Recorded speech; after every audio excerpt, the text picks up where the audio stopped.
Nasa linya na natin mga kapuso si Attorney Chris Bendijo, tagapagsalita ng Manila International Airport Authority. Marami hong tayong mga usapin na idudulog sa kanya. Paliparan. Kasi, pa-exodus na yung ating mga pasahero. Naman, Semana Santa, holiday yan. At syempre, alamin natin kamusta na yung mga daga dyan.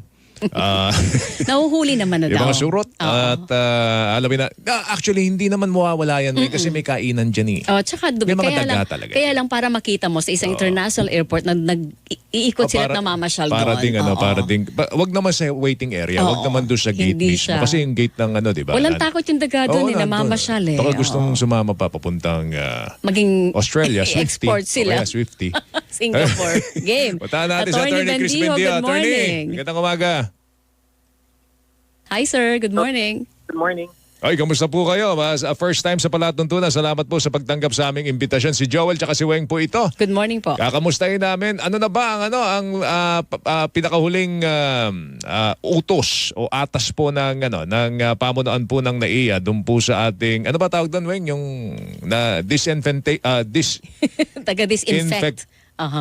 Infestation. Disinfestation. Kasi may peste. So hindi siya disinfection, disinfestation ang tawag yan. No? Attorney, kamusta? Yes sir. Magmula po sir nung nag-viral nga po yung isang video, no.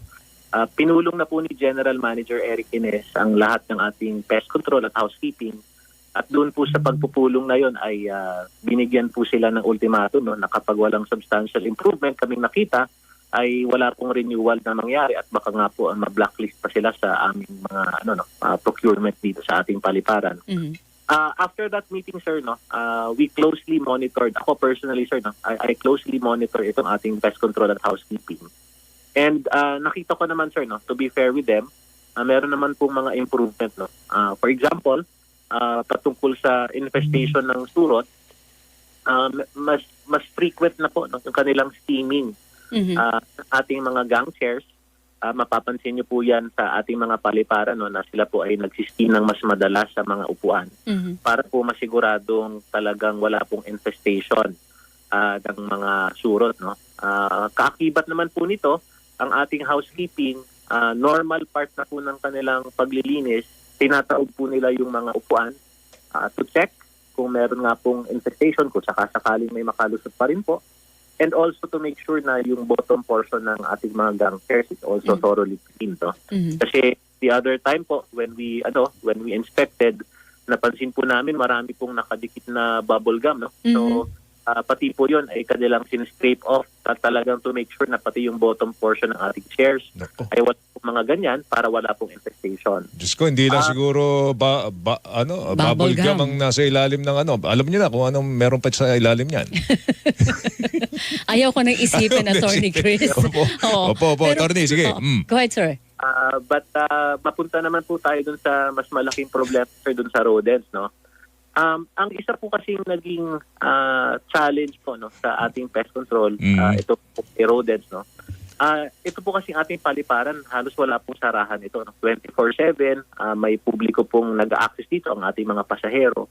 So, ang difficulty po is we cannot just simply set up traps kung saan man. Halimbawa, may rodent sighting sa ganitong bahagi ng paliparan, hindi po ibig sabihin ay makakapag-set up tayo ng halimbawa po sticky trap doon. Dahil may panganib din po ito sa ating mga pasahero, mga bisita sa ating paliparan, baka po maapakan ng mga bata. So, yun po ang challenge na napopose nito. But with that, ang ginawa po ng ating pest control, yun pong mga possible na entry or exit point ng mga rodents na ito, sinisil po nila ito. And the intention here is to lead them to control their movement to a controlled location. At doon po sa lokasyong ito, doon po tayo nag-set up ng maraming traps, sticky traps, live traps, at kung ano-ano pa. Itong area pong ito is a portion of particularly Terminal 3. It's under renovation, so wala pong access ang ating publiko. At ito po sir, every day we monitor this, we check this. We replace immediately yung traps kapag may nahuhuli na. At to be fair naman po, ang ating pest control, kapag po halimbawa may rodent sighting nagre-respond din po sila kaagad sa area to try kung mahuhuli ba ng live trap. But ito po sir, ito po yung mga nakikita nating kanilang measures to control this. To your point earlier, sir, no, alam po natin mahirap po talaga kapag may usaping food, no? Oo, Kasi may kainan Totoo. kasi dyan eh. So talagang hindi may iwasan. Siguro talagang ang panukala siguro, Attorney Chris, regular na gawin yan. Tsaka, Yes. Weng, yung mga surot na nakakuha dyan, hindi siya Philippine Hindi- species. Philippine variety. Hindi siya Philippine variety. Kasi siya? malalaki daw. Malalaki. So, maaaring dala ng tao. Pwede. Kasi may mga... Pwede alam mo kaya na- lang. Sabi Diba? ko nga, Attorney Chris, parang bahay yan eh. Alam natin na Regular ang paglilinis. challenge yung mga Dapat. insekto, mga daga, ipis, hindi po ba? Pero ang sikreto doon kasi yung consistency ng paglilinis. Yun, oh. Pag yun ang napabayaan, siguradong dadami at dadami po yan. Alam natin na pag sinabi nilang regular naman na naglilinis, gaano ka-thorough ang paglilinis. Tsaka Di meron po ba tayong panuntunan na doon sa mga pasahero na kung saan nagtatapon po ng basura nila Sa dyan? Baka payon. pwedeng meron tayong multa. O, pwede ba may penalty yung gano'n, attorney? Isa-isahin ko po yung mga tanong niyo po. Oo. No? Sige po. Sorry. Nadadala lang ng emosyon. Nababaran kayo ng tanong. Sige po. Sige po. Okay lang. Una po, patungkol po dun sa yung pagiging foreign po ng species ng mga surot, no. In our meeting with Bureau of Quarantine, according to them po, malaki daw po yung chances that it is still local, no.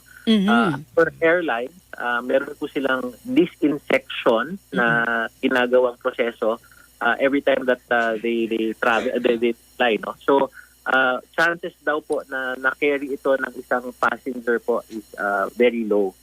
Now, ito naman pong observation ng ating doctors from the Bureau of Quarantine, considering naman daw po yung size na nakita doon sa isang gang chair, no, doon sa Terminal 3, no. Malabo daw po na doon po nabuhay itong surot na ito. Because yung size daw pong yon, it will take about 6 to 8 weeks bago po marating yung ganong size, no? And that being the case, pinagsubmit naman po natin ng ebidensya, no, ng mga report ang ating mga housekeeping, pati ang ating mga terminal managers. Yung pong area yon underwent naman po ng disinfection ng January. So, given that amount of time, sir, hindi daw po pwedeng nanganak yung surot doon at doon lumaki. So chances daw po locally introduced yung surot na yun. But nevertheless, sir, we will continue that disinfection. Doon naman, sir, sa sa pagmumulta, sir, no, to be honest, that's a very difficult proposal to have, no, considering that of course we want our passengers to talagang convenient at maganda ang kanilang experience sa ating airports. Hanggat maaari, wala po sanang mga ganyang pangyayari, no, na magmumulta pa, no. But nevertheless, ang attitude naman po ng ating general manager, kami po ay nagpapakumbaba. Humihingi po kami ng tulong ng lahat. Ginagawa po namin ang aming makakaya. Minomonitor din po namin ang ating mga service providers. Pero on top of that po, sir, wala naman po sigurong masamang manawagan kami na sa ating mga sarili po, sana po may disiplina tayo.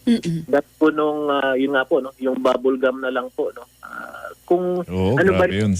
ilang para magtapo ng basura sa tamang lugar dahil ang mga ibang argumento naman po dyan ay wala daw pong basurahan sa ating paliparan.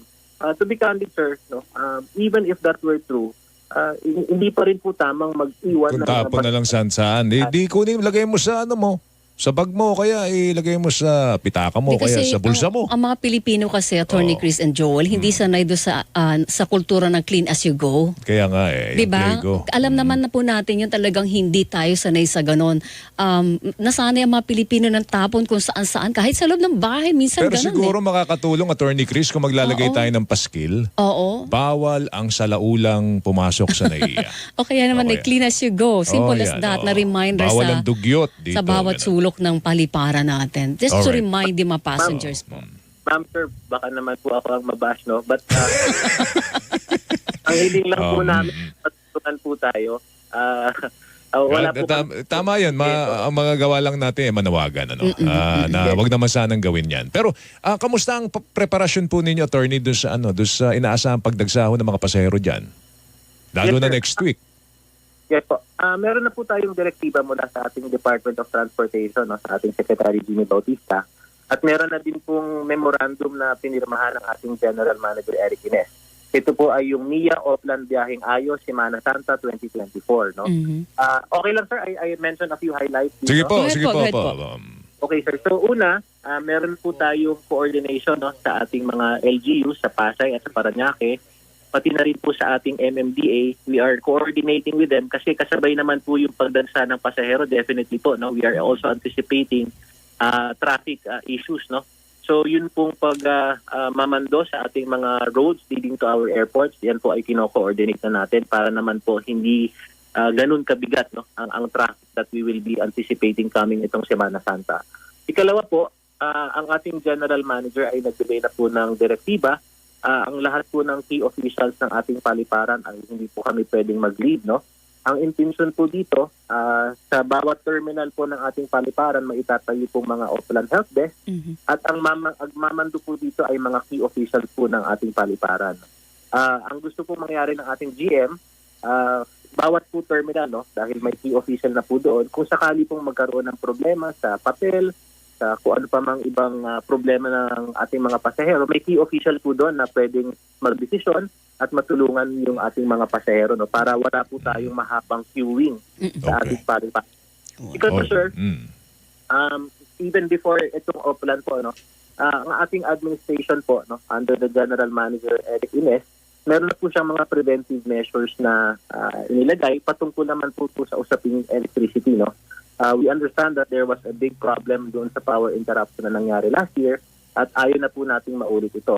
Dahil po dito, nagkaroon na po tayo last month, no, kung nabalitaan nyo rin po, meron po tayo mga rotational at scheduled shutdown at ng mga panahong po ito ay chinek po natin ang ating mga power lines, pinalitan po yung mga power relays, inayos po natin yung ating mga linya, no, sa linya ng kuryente sa Parañaque at sa Pasay. Pati na rin po sir yung ating mga generator, sinigurado po natin na maayos po ang kanilang kondisyon so that in the event of power interruption, at least naka-back up po ang ating generators at sinisigurado po natin na wala pong interruption sa basic services ng ating paliparan. Okay, sige. Tatawag. Sige po. Finally, sir, regarding that, again, we want to make sure that continuous po yung ating basic operations ng ating airport. Meron po tayong ginawang coordinating team between NIA and Meralco.